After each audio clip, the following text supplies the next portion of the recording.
Stabilisasi politik dan rehabilitasi ekonomi yang mencangkup stabilisasi politik dan keamanan sebagai dasar pembangunan, rehabilitasi ekonomi, kebijakan pembangunan Orde Baru, dui fungsi ABRI, dan stabilisasi penyeragaman. Pemerintah Orde Baru segera melakukan rehabilitasi dan stabilisasi politik dan keamanan agar dapat melakukan pembangunan ekonomi dengan menggunakan pendekatan keamanan atau security approach. A. Stabilisasi politik dan keamanan sebagai dasar pembangunan. Pembentukan Kabinet Pembangunan pada 6 Juni 1968. Program Pancakrida Kabinet Pembangunan antara lain: 1. Menciptakan stabilitas politik dan ekonomi sebagai syarat mutlak berhasilnya pelaksanaan repelita dan pemilu. 2. Menyusun dan merencanakan repelita. 3. Melaksanakan pemilu selambat-lambatnya pada Juli 1971. 4. Mengembalikan ketertiban dan keamanan masyarakat dengan mengikis habis sisa-sisa G30 SPKI dan setiap bentuk rongrongan penyelewengan serta pengkhianatan terhadap Pancasila dan Undang-Undang Dasar 1945. 5. Melanjutkan penyempurnaan dan pembersihan secara menyeluruh aparatur negara, baik di pusat maupun di daerah, dari unsur-unsur komunisme. Pelaksanaan pemilihan umum pada masa Orde Baru dilaksanakan sebanyak 6 kali. Pertama, pada tahun 1971. Kedua, pada tahun 1977. Ketiga, pada tahun 1982.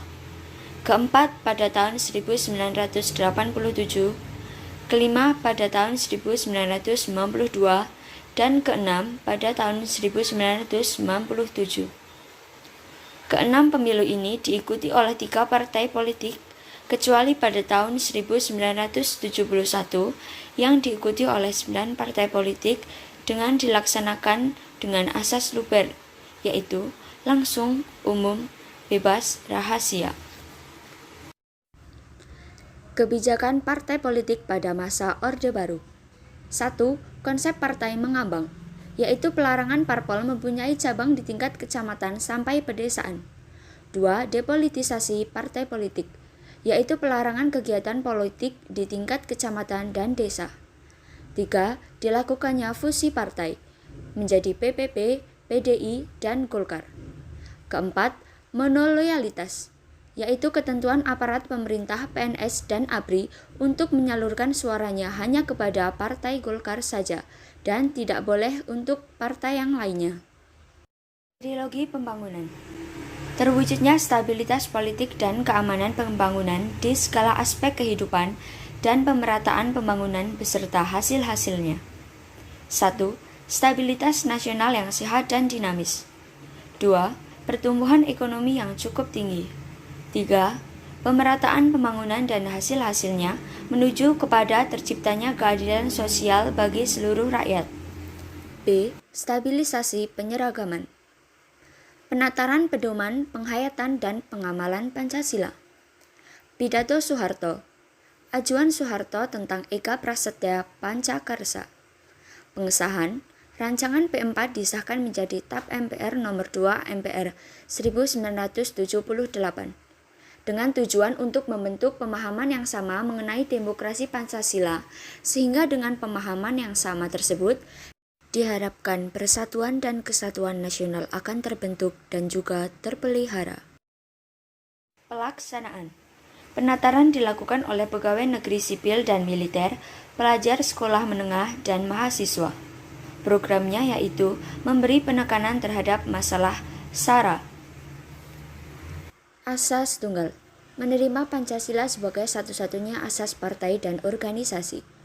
TAP MPR nomor 2 tahun 1983 tentang penetapan. UU nomor 3 tahun 1985 tentang partai politik dan Golkar harus menerima Pancasila sebagai asas tunggal. UU nomor 8 tahun 1985 tentang organisasi massa harus mencantumkan Pancasila sebagai asas tunggal.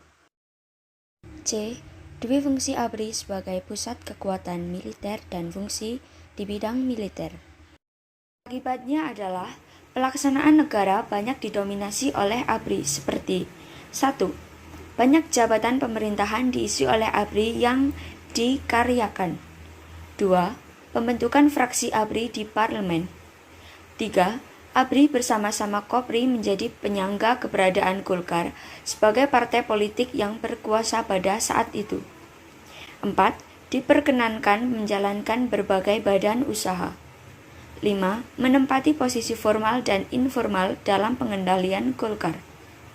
6. Mengawasi pendudukan melalui gerakan teritorial di seluruh daerah AMD. D. Rehabilitasi ekonomi Orde Baru. Berlandaskan TAP MPRS nomor 22 tahun 1966, mengutamakan masalah perbaikan ekonomi rakyat di atas segala soal-soal nasional yang lain, termasuk soal-soal politik. 1. Menyusun APBN berimbang. 2. Melakukan diplomasi intensif. 3. Mengganti rugi kepada Amerika Serikat dan Inggris mengenai perusahaan yang dinasionalisasi dan kekayaan disita oleh pemerintah.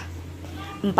Mengeluarkan UU nomor 1 tahun 1967 tentang penanaman modal asing atau PMA dan UU nomor 6 tahun 1968 tentang penanaman modal dalam negeri. 5. Dibentuknya lembaga konsorsium Intergovernmental Group on Indonesia (IGGI). 6. Menggalang dana dari dalam negeri. 7. Membentuk Badan Pertimbangan Penanaman Modal atau BPPM. E. Kebijakan pembangunan Orde Baru diupayakan dalam pembangunan jangka pendek dan juga jangka panjang. Untuk menyeimbangi pertumbuhan ekonomi yang tinggi, dilakukan pemerataan pembangunan yang dimulai sejak Pelita 3. 1. Pemerataan pemenuhan kebutuhan pokok rakyat, khususnya pangan, sandang, dan perumahan. 2. Pemerataan kesempatan memperoleh pendidikan dan pelayanan kesehatan. 3. Pemerataan pembagian pendapatan. 4. Pemerataan kesempatan kerja. 5. Pemerataan kesempatan berusaha. 6. Pemerataan kesempatan berpartisipasi dalam pembangunan, khususnya bagi generasi muda dan kaum wanita. 7. Pemerataan penyebaran pembangunan di daerah wilayah tanah air. 8. Pemerataan kesempatan memperoleh keadilan. 1. Pertanian. A. Membentuk BIMAS, Bulog, PUUD atau KUD, Kelam Pencapir, dan BPTB. B. Membangun pabrik penyedia pupuk bagi petani. C. Memfasilitasi ketersediaan benih unggul, pupuk, dan pestisida. D. Penyuluhan teknologi pertanian melalui PPL. 2. Pendidikan. A. Pembangunan SD Impres. B. Program wajib belajar. C. Program bantuan pembangunan gedung SD. D. Program GNOTA. E. Pemberantasan buta aksara. 3. Keluarga berencana atau KB, yang dilaksanakan untuk mengendalikan pertumbuhan penduduk serta meningkatkan kualitas dan kesejahteraan rakyat oleh BKKBN dengan cara kampanye di media cetak dan elektronik. 4. Puskesmas dan Posyandu. Puskesmas berawal dari Bandung Plan yang kemudian ditetapkan dalam Rapat Kerja Kesehatan Nasional dengan tipe A, B, dan C. Posyandu merupakan perkembangan dari pos penimbangan dan kurang gizi dari puskesmas. Demikian yang dapat kami sampaikan. Terima kasih atas perhatiannya dan semoga dapat bermanfaat bagi kita semua.